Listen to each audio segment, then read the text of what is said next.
Ha? May paglita, tutagya.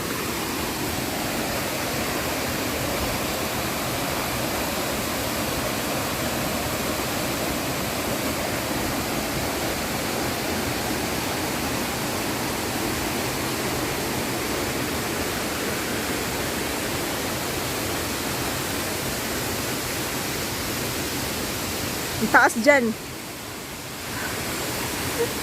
Dito namaga yung aking paa. Yung aking hita. Dyan namaga. Kasi pwede dyan umakyat papunta doon sa taas. May hagdanan naman yan dyan. May hagdanan yan dyan. Dyan namaga yung aking paa. Nung una.